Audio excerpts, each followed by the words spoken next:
Halo, assalamualaikum warahmatullahi wabarakatuh. Perkenalkan, nama saya Irsadul Libat dari Prodi Sistem Informasi UPJJ Kota Surabaya. Video ini dibuat untuk melengkapi tugas 2 dari mata kuliah analisis dan visualisasi data. Oke, langsung saja kita mulai. Nah, di sini kita diminta untuk mendownload dataset yang ada di e-learning. Kira-kira seperti ini datasetnya.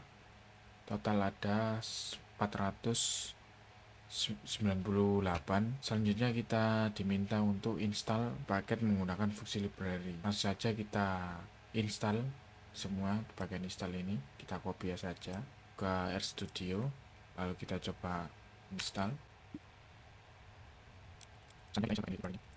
Nah, sudah terinstall. Untuk package-nya kita coba bersihkan dulu dengan cara Ctrl L.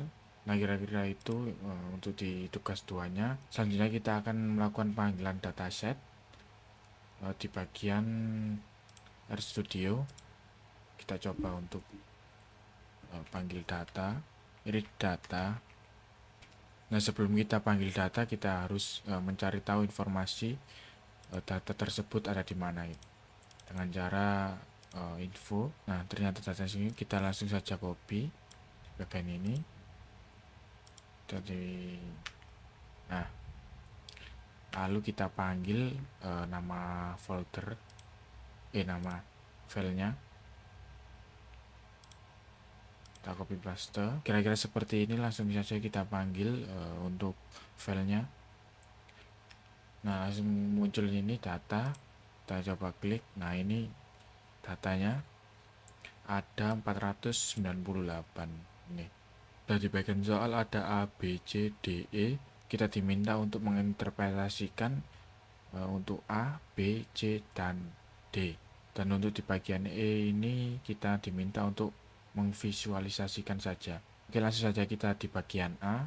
Gunakan plot histogram untuk cek apakah variabel terkait berdistribusi nomor atau tidak. Jelaskan interpretasi histogram tersebut. Oke, langsung saja kita menuju di RStudio. Ini di bagian A, histogram.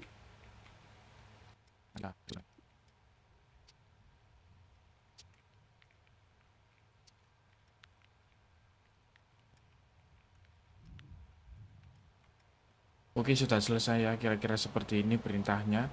Langsung saja kita coba enter. Nah, histogramnya sudah muncul. Nah, ini adalah fungsi histogram, dan simbol dolar ini tanda untuk mengambil data dari kebahagiaan. Ini. Lalu untuk bagian main ini adalah histogram kebahagiaan, lalu X-lab ini tingkat kebahagiaan. Bagian sini lalu Y-lab untuk frekuensi, lalu color kita pakai sky blue, lalu border black. Dari data histogram ini kita bisa lihat bahwa mayoritas responden ini berada pada tingkat sedang hingga tinggi. Sementara juga itu ada juga yang rendah, tetapi tidak sebanyak di bagian tengah. Itu artinya data normal. Nah, kira-kira seperti itu untuk di bagian A. Selanjutnya kita akan lanjut di bagian B. Untuk di bagian B, gunakan scatterplot untuk cek apakah variabel terikat dan bebas memiliki hubungan linear. Lalu interpretasikan. Oke, langsung saja untuk di bagian B. Scatterplot plot.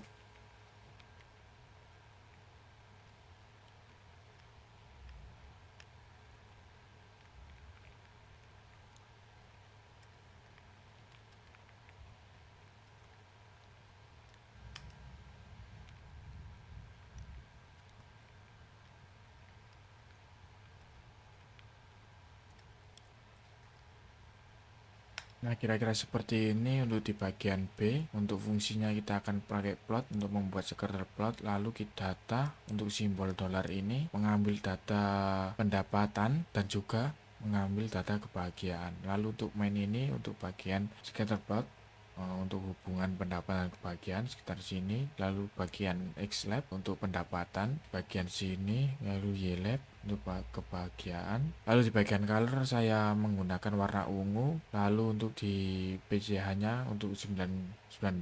Nah, untuk upline-nya ini untuk menambahkan garis hitam ini saya menggunakan warna hitam, lalu dengan ketebalannya 2.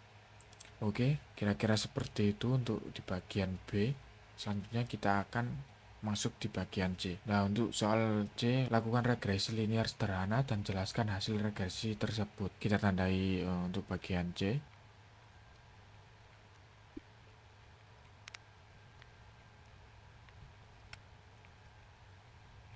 Nah, kira-kira seperti ini untuk di bagian C. Nah, kalau kita dilihat dari pendapatan ini dan p-value ini, artinya pengaruhnya sangat signifikan. Lalu untuk R-square ini 0,74, variasi kebahagiaan berdasarkan pendapatan, yang artinya menunjukkan hubungan yang sangat kuat. Oke, selanjutnya kita akan masuk di bagian D. Nah, ini untuk di bagian D, gunakan perintah plot nama variabel registri kalian untuk cek humus kedasinitas, interpretasikan. Lalu kita coba untuk interpretasikan.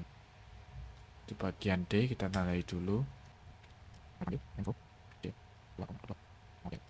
Nah, kira-kira seperti ini untuk di bagian D. Par ini fungsinya untuk mengatur parameter grafik. Lalu untuk mfro untuk menentukan jumlah panel. Lalu untuk di bagian 2,2 ini artinya adalah 2 baris, 2 kolom, dan hasilnya nanti ada 4 panel.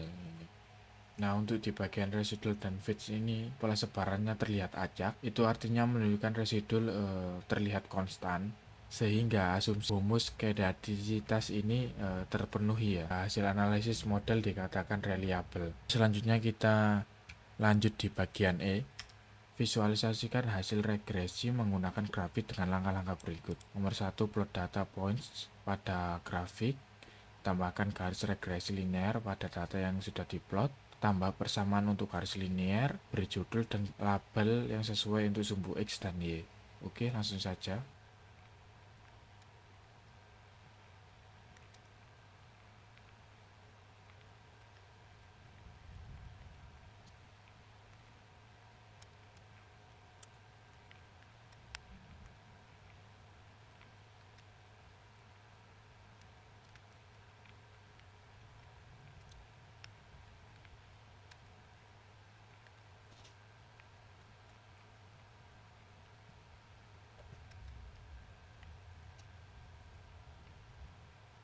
Oke, kira-kira seperti ini untuk di bagian E. Tugasnya untuk membuat plot data points pada grafik, plot data grafik untuk di bagian ini. Selanjutnya untuk di bagian garis regresi linear, ini untuk di garis hitam, lalu untuk persamaan garis linear. Nah, untuk garis linear ini ada di EQ ini, lalu beri judul dan label yang sesuai untuk sumbu X dan Y. Ini ya, ini sumbu X ya, pendapatan dan kebahagiaan. Begitu kira-kira tugas 2 mata kuliah analisis dan data visual data. Nah, kira-kira seperti itu. Bila ada kata salah, mohon maaf sebesar-besarnya. Saya akhiri. Wassalamualaikum warahmatullahi wabarakatuh.